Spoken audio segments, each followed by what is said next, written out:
صلی اللہ علیہ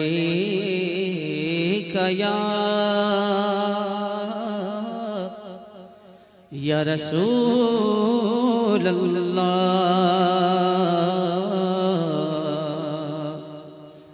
وسلم علیہ۔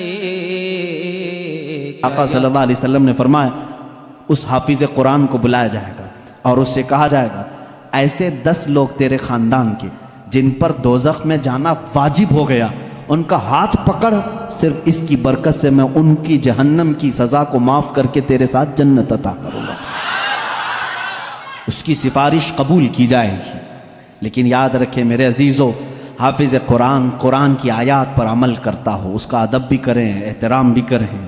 آج زمانے میں حفاظ قرآن کے ساتھ بہت ہی برے سلوک دیکھنے کو ملتے ہیں۔ یاد رکھنا قیامت کے دن وہ اس عذاب میں مبتلا ہوں گے جو قرآن کی بے حرمتی کرنے والے کا عذاب ہوگا، کیونکہ وہ حافظ قرآن کی بے ادبی کرتے ہیں۔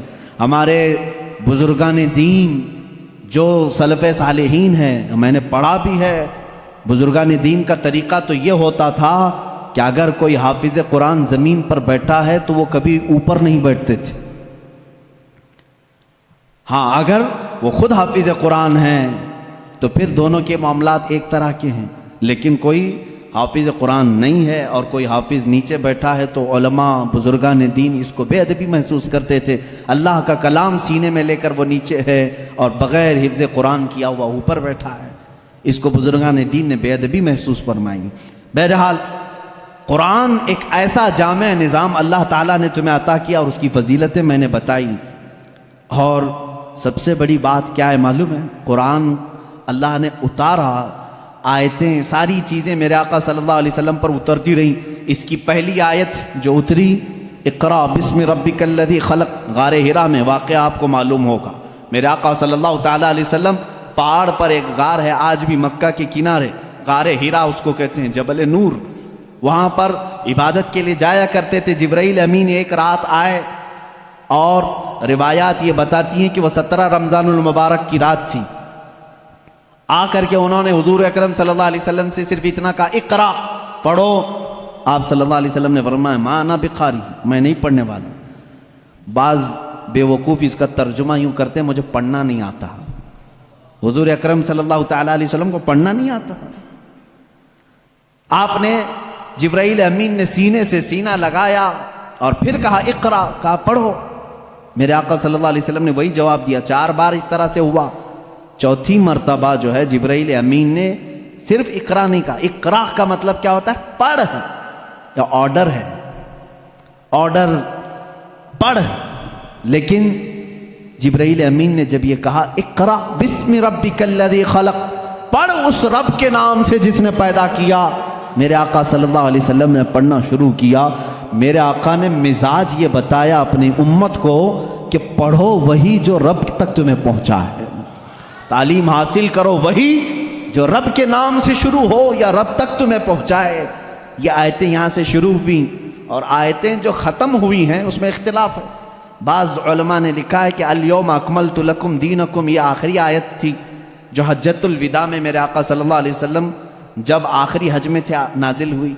بعض علماء اور مفسرین نے فرمایا اذا جاء نصر اللہ والفتح، یہ سورہ پڑھتے ہوں گے نا آپ نماز میں، یہ قرآن کی سب سے آخری سورہ نازل ہونے کے اعتبار سے۔ ایک بات ذہن میں رکھ لیں، نازل ہونے کی ترتیب الگ ہے اور پڑھنے کی آج ترتیب الگ ہے۔ قرآن آج جو پڑھا جاتا ہے اس کی ترتیب کیسے ہے؟ سورہ فاتحہ پہلے ہے الحمدللہ، اس کے بعد سورہ بقرہ ہے، اس کے بعد سورہ آل عمران ہے، اس کے بعد سورہ نساء ہے، اس کے بعد سورہ مائدہ ہے، اس کے بعد سورہ انعام ہے، پھر سورہ اعراف ہے۔ اس طرح سے یہ صورتیں چلی اور ختم کہاں پہ ہوئی؟ سورہ والناس، قل اعوذ برب الناس ملک الناس، پڑھتے ہیں نا یہ آخری سورہ۔ یہ پڑھنے کی ترتیب ہے، لیکن نازل ہونے کی جو ترتیب ہے وہ الگ ہے۔ پہلے آیتیں نازل ہوئی تھی 5۔ یہ باتیں میں کیوں بتا رہا ہوں یہ لاسٹ میں آپ کو خود سمجھ میں آ جائے گا۔ ذہن میں اتنا رکھ لینا، سب سے پہلے کون سی آیتیں نازل ہوئی؟ اقرا بسم ربک الذی خلق۔ آج بھی جب بچوں کی بسم اللہ خوانی ہم کراتے ہیں تو یہی آیتیں پڑھاتے ہیں، بچے کو سب سے پہلے یہی پڑھاتے ہیں۔ 5 آیتیں میں پڑھ بھی دیتا ہوں۔ اقرا بسم ربک الذی خلق، خلق الانسان من علق، اقرا وربک الاکرم الذی علم بالقلم علم الانسان ما لم يعلم. یہ 5 آیتیں ہیں جو سب سے پہلے میرے آقا صلی اللہ علیہ وسلم پر نازل ہوئی. جبرائیل امین لے کر آتے تھے, حضور اکرم صلی اللہ علیہ وسلم کو سناتے تھے. یہ قرآن کی ابتدا ہے اور 23 سال تک نازل ہوتا رہا. 23 ایئرس, 23 سال تک نازل ہوتا رہا. آخر میں کون سی آیتیں نازل ہوئی؟ ایک تفسیر کی روایت کے مطابق اذا جاء نصر اللہ والفتح ورأیت الناس يدخلون فی دین اللہ افواجا فسبح بحمد ربک واستغفرہ انہ کان توابا. یہ 2 چیزیں ذہن میں رکھو. اقرا سب سے پہلے, سورہ اذا جاء نصر اللہ سب سے آخر. یہ قرآن کے نزول کا زمانہ میں آپ کو بتاؤں 23 سال تک نازل ہوئی. آپ کو میں بتاؤں قرآن اتنی فصیح زبان میں ہے. فصیح کا مطلب لٹریچر جس کو کہتے ہیں. جیسے ایک اردو ہے جو ہم اور آپ بول, یہاں ہبلی کی زبان ہوتی ہے, اس کو فصیح اردو نہیں کہتے, لکھنؤ والے فصیح اردو بولتے ہیں. آپ کیسے, اب ہم ظاہر سی بات ہے میں تقریر جو کر رہا ہوں ہو سکتا ہے یہ اردو الگ ہے, ہبلی والی اردو الگ ہے. اردو اگر میں وہ بولوں تو پھر یہاں بھونڈا لگے گا.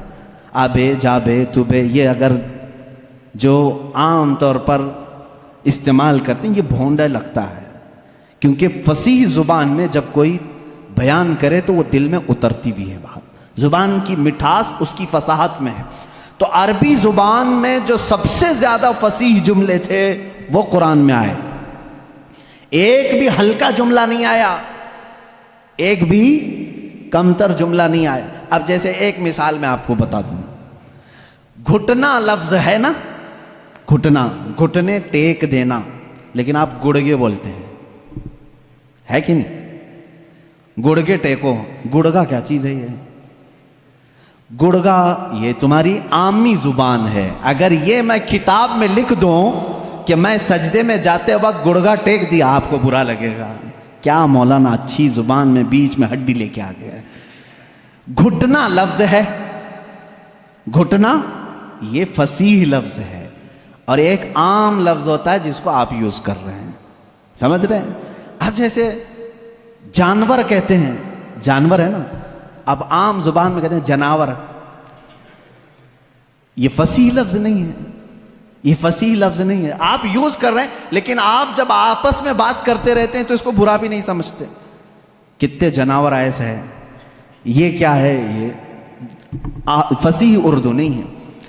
اچھا لڑکا کہتے ہیں, لڑکی کہتے ہیں, یہ فصیح اردو ہے. لڑکا آیا, لڑکی آئی, لیکن آپ کہیں چھورا آیا, چھوری آئی, یہ کیا ہے؟ چھوکرا آیا, چھوکری آئی. اس طرح کی یہ فصاحت میں استعمال نہیں, فصاحت میں استعمال نہیں. تو ایسی بہت ساری چیزیں ہیں اردو میں آپ کو سمجھا رہا ہوں. جو فصیح ہوتا ہے وہ لٹریچر ہے, اچھی زبان. اور قرآن پورا کا پورا فصیح عربی میں نازل ہوا ہے. ایک حرف بھی ایسا نہیں ہے جو عام لوگ یوز کرتے ہوں, ایک حرف بھی ایسا نہیں. اور صرف قرآن ہی اس طرح ہے. اور اسی وجہ سے اللہ رب العزت نے چیلنج پہ چیلنج کیا ہے قرآن پاک میں. چیلنج کس کو کہتے ہیں معلوم ہے نا آپ کو؟ لا کر کے دکھاؤ. اللہ تعالیٰ نے 4 جگہ پر چیلنج فرمایا. پہلا تو یہ ہے قُلْ لَئِنِ اجْتَمَعَتِ الْإِنسُ وَالْجِنُّ عَلَىٰ أَن يَأْتُوا بِمِثْلِ هَذَا الْقُرْآنِ. اللہ تعالیٰ فرماتا ہے اے محبوب آپ فرما دیں سارے انسان جمع ہو جائیں, سارے جنات جمع ہو جائیں, دنیا میں جتنے انسان ہیں سب جمع ہو جائیں, جتنے جنات ہیں سب جمع ہو جائیں. اور اللہ فرماتا ہے کہ وَلَوْ كَانَ بَعْضُهُمْ لِبَعْضٍ ظَهِيرًا, آپس میں ایک دوسرے کی مدد بھی کریں. کس بارے میں جمع ہو کر کے کیا کریں؟ عَلَىٰ أَن يَأْتُوا بِمِثْلِ هَذَا الْقُرْآنِ, اس قرآن کی طرح ایک اور کتاب لا کر کے دکھائیں. یہ پہلا چیلنج تھا. عرب والوں کو چیلنج تھا, جو عرب والے عربی جانتے تھے. اگر یہاں والوں کو بولے ہوتے پتہ نہیں کیا ہوتا, دوسری زبان ہی نہیں ہے تمہاری. عرب والے جو عربی میں ماہر تھے ان کو ہی چیلنج ہے کہ یہ عربی میں قرآن اترا, اس طرح کا ایک قرآن لا کر کے دکھاؤ. پورے قرآن لانے کی بات تو چل رہی تھی, نہیں لا سکے, زمانہ گزر گیا. اس کے بعد رب تعالیٰ نے اس چیلنج کو تھوڑا ہلکا کر دیا, کم کر دیا. کہا ام یقولون افترا فأتوا بعشر سور مثلہ. یہ اللہ کے کلام پر جھوٹ جھوٹ کہتے ہیں، حضور کو کہتے ہیں شاعر ہے، ساحر ہے، جادوگر ہے۔ اے رسول ان سے کہہ دیں پورا قرآن تو اب تک بنا کے نہیں لا سکے، اس کی 10 صورتیں بنا کر کے لاؤ، اس کے جیسی 10 سورے بنا کر کے لاؤ۔ حضور اکرم صلی اللہ علیہ وسلم نے چیلنج کیا مکہ والوں کو، اور وہ آپس میں چمی گوئیاں کرتے رہتے تھے۔ ارے چیلنج تھوڑا ہلکا ہو گیا، اب تو بناؤ، پوری کتاب نہیں 10 سورے بنانا ہے۔ 114 صورتیں ہیں قرآن کی، اس میں سے 10 صورتوں کی برابر کوئی سورے لے کے آؤ، نہیں لائے۔ پھر اس کے بعد اللہ تبارک و تعالیٰ نے تیسری مرتبہ جا کر کے اور چیلنج کو کم کر دیا۔ وَإِن كُنتُمْ فِي رَيْبٍ مِّمَّا نَزَّلْنَا عَلَىٰ عَبْدِنَا فَأْتُوا بِسُورَةٍ مِّثْلِهِ، اگر تم کو شک لگتا ہے جو کچھ بھی ہم نے اپنے بندے پر اتارا ہے تو لاؤ اس قرآن کی طرح ایک ہی سورے۔ کتنی؟ ایک سورے لے کر کے آؤ۔ پہلے پورا قرآن کے جیسا لانے کا چیلنج تھا، بعد میں 10 سورے لانے کا چیلنج تھا، پھر تیسری مرتبہ رب تعالیٰ نے کیا فرمایا؟ ایک سورے لے کے آؤ، نہیں لائے۔